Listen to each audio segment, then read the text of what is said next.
नमस्कार, मैं हूं देवेंद्र। आप देख रहे हैं पंजाब केसरी टीवी। जासूसी मामले को लेकर आज पूरे देश भर में कांग्रेस प्रदर्शन कर रही है। हरियाणा कांग्रेस भी कांग्रेस कार्यालय से राजभवन तक पैदल मार्च निकालेगी, रोष व्यक्त करेंगी।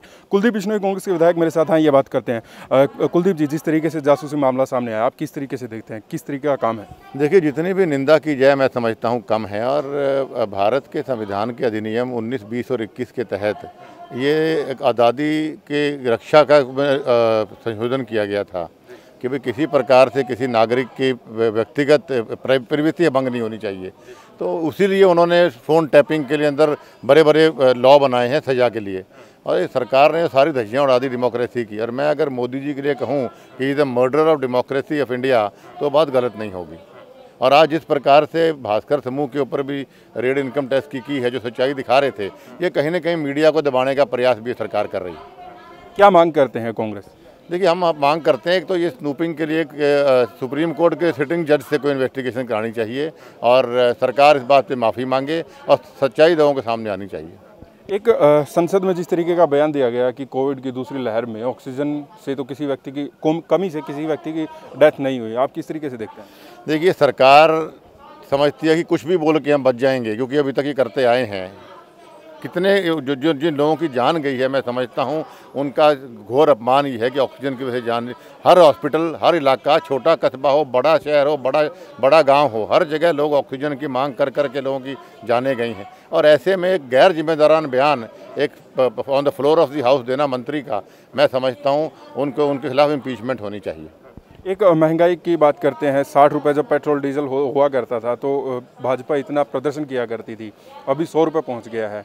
आप लोगों की तरफ से उतना प्रदर्शन दिख नहीं रहा। देखिए, कांग्रेस पूर्ण रूप से विरोध ऐसा कर भी रही है, हम जनता के साथ हैं। अगर पेट्रोल डीजल का लिंक हर चीज़ से होता है, महंगाई बढ़ती है, हर चीज़ के लिंक पेट्रोल डीजल से है। और कांग्रेस पार्टी चाहे पेट्रोल पंप के ऊपर धरने की बात थी या सिग्नेचर अभियान की बात थी, राहुल जी से लेकर सब लोगों ने पार्टिसिपेट किया। और सरकार से हम फिर मांग करते हैं रोल बैक करे, और जो उन्होंने अपना चुनावी वादा था कि 30 रुपये लीटर हम पेट्रोल डीजल करेंगे, वो वादा अपना पूरा करे सरकार। एक आखिरी सवाल है मेरा। लगातार ये आरोप लगते रहते हैं कि कांग्रेस में गुटबाजी दिखती रहती है। पिछले दिनों 22 विधायक दिल्ली में जाते हैं और हुड्डा साहब को नेतृत्व देने की मांग करते हैं, ऐसी खबरें छपी। आप किस तरीके से देखते हैं, ये गुटबाजी कब खत्म होगी? देखिए, कांग्रेस में कोई गुटबाजी नहीं है, वैचारिक मतभेद हैं। जहाँ परिवार बड़ा होता है वहाँ वैचारिक मतभेद आमतौर पर होते हैं। और कांग्रेस पार्टी एक ऐसी पार्टी जहाँ पे अपने विचार को ओपनली रखने की अनुमति है। तो ये और हमारी अपनी सबकी सोच है, और हम समझते हैं कांग्रेस पार्टी को चुनाव के दौरान से पहले ऐसे सिस्टम बनना चाहिए कि एकजुटता दिखे सब में।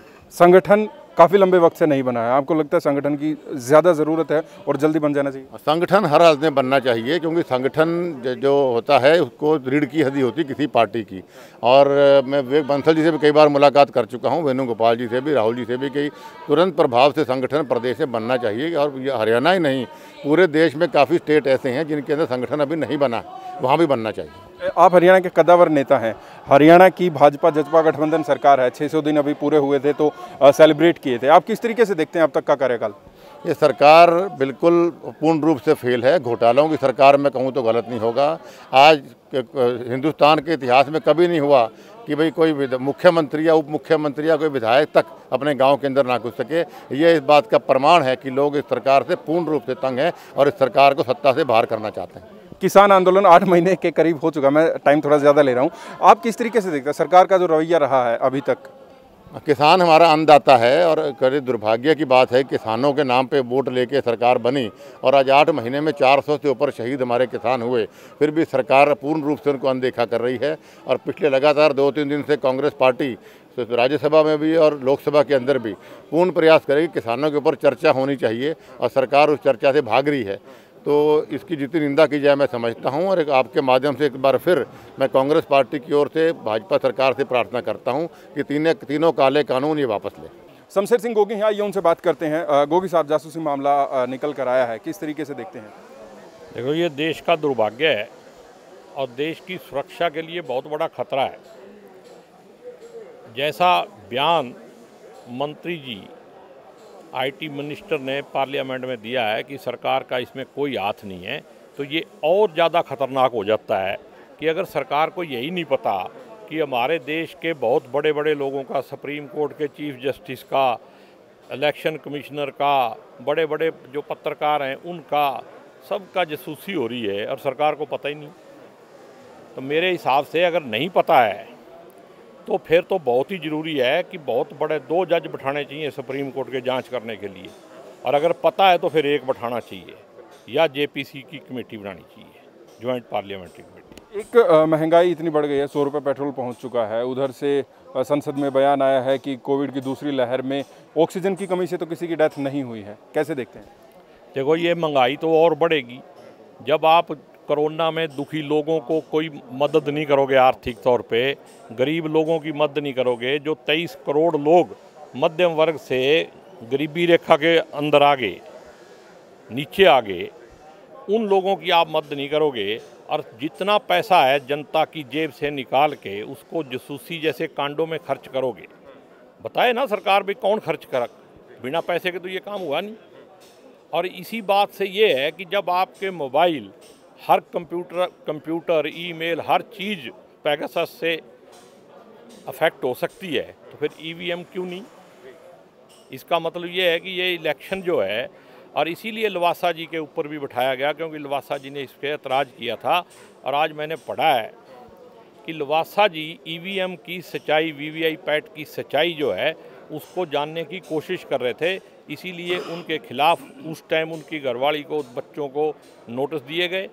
और अब जो जांच हुई है, तो ये देश की जब सरकार ही उल्टे कामों में लगी हो, जब बाढ़ ही देश को, खेत को खाएगी, तो बचाएगा कौन?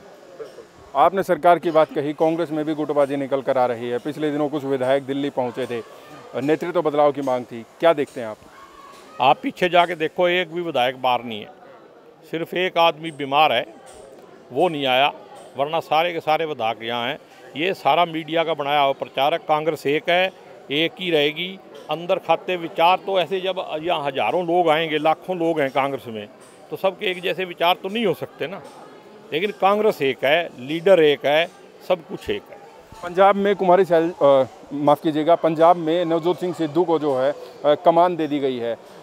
किस तरीके से देखते हैं आप, ये प्रेशर पॉलिटिक्स चलेगी या नहीं चलेगी कांग्रेस में?